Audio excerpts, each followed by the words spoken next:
require no electricity. Manu, good to finally meet you. Absolutely. You're like a superhero. I don't know about that. From an engineering perspective, what you do is amazing. Now before I continue with Manu, let me just support that statement by showing you how this 50-cent paper microscope actually works. So it comes like this, and then you pop out the pieces of paper, and then follow the simple instructions like folding origami. The lens is actually a tiny sphere of glass embedded in this plastic.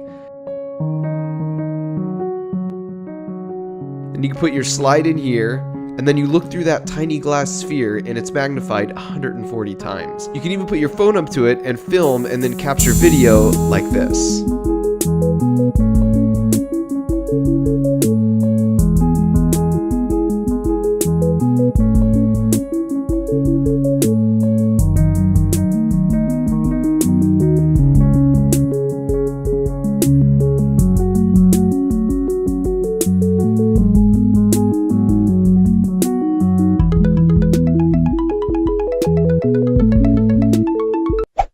Your lab at Stanford, what do you do? What's your mission? Just like the high level. I grew up in India, and one of the things that I've always enjoyed is getting exposed to scientific tools. When I started the lab, it was very clear that we have this hunger for scientific tools that's missing. And so we spend almost 50% of our time building and designing scientific tools under the umbrella of frugal science. It can't cost a ton of money because every zero that you add to a scientific equipment, probably hundreds and thousands and millions and billions of people cut off. I wanted to test drive this paper microscope, so we got a scoop of seemingly clear water from this pond, and there was one tiny white speck that didn't settle to the bottom of our bag. So Manu suggested we take a closer look. They can sense suction, Okay. and they run away. It's kind of like a fly when you're trying to squat it. It senses your hand coming before it comes, and that's what's actually happening. It realizes, just like it's about to go into a mouth of a fish, it runs away. But I think I'm gonna get it. We got it. There it is. Okay. Oh, there he is. He's in this one. Oh, perfect. And remember, to the naked eye, you can barely see this tiny white speck. Whoa. That's the single eye. You see that? Yeah. That little spot right there. And then we look at the back. Those are the egg sacs. Dude. I was not kidding. Oh my gosh. So this might be 10, 15 eggs on each sides.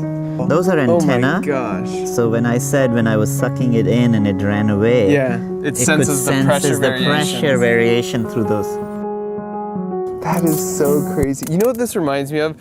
Like the first time I saw the stars with a telescope, Yeah. right? So you can see the stars all the time, Yeah. and you see even pictures of the stars, but until you actually see it Yeah. yourself in a telescope, Yeah. it's just like something shifts inside you. Yeah. And I feel like we're doing the same thing, Yeah. but just the other way. No, I think that's such a beautiful analogy. Okay, so with this 50-cent paper microscope, you can actually see any malaria in your blood. We generally think of blood as a red liquid, but it's actually full of particles like red blood cells, white blood cells, and platelets.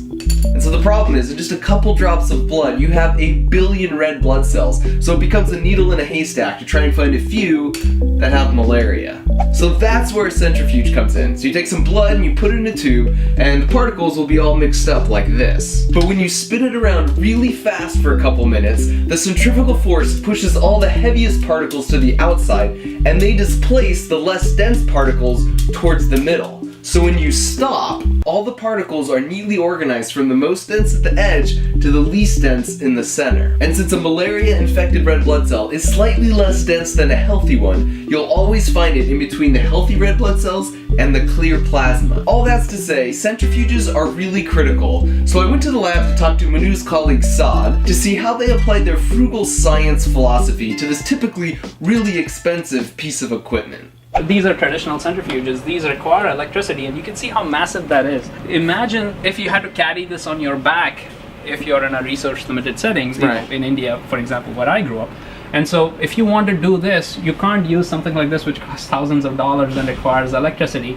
And so while we were out there, we had a full scope, but you couldn't just take blood or urine or stool and do it. That became the bottleneck. And so the design problem statement that you come up with is, I want something probably less than $1, preferably made out of lightweight materials like paper, so it's easy to carry in your pocket.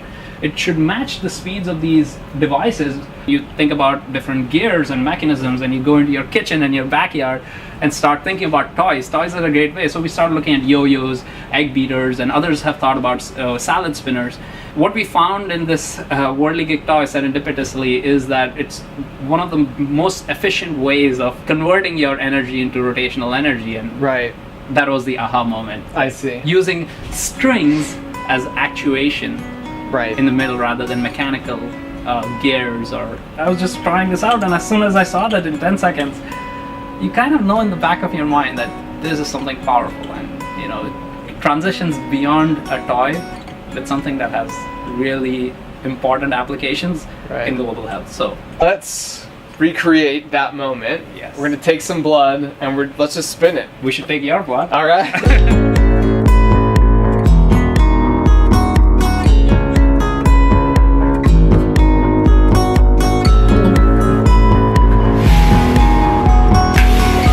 So after spinning only for 10 seconds at 20,000 RPM, you could see my blood was already separating.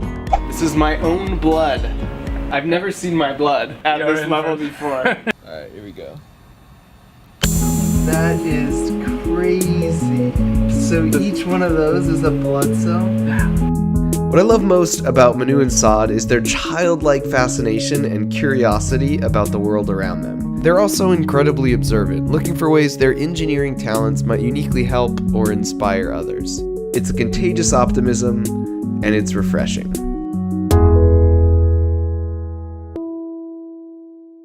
So I want to thank Bill and Melinda Gates for teaming up with me on this video. If you want to learn more about how life has and will continue to improve for the world's poorest, you should check out the Bill and Melinda Gates annual letter. I will leave a link to it in the video description. It's a fascinating read, and you get a sense of some of their ambitious goals, such as a future with 0 cases of diseases such as malaria, polio, and TB. If you watch the news, it may seem like the world is becoming a suckier place, but the truth is, both poverty rates and childhood death rates for the world's poorest have absolutely plummeted in the last 15 years. And this is due in part to folks like Manu and those that support them. Thanks for watching.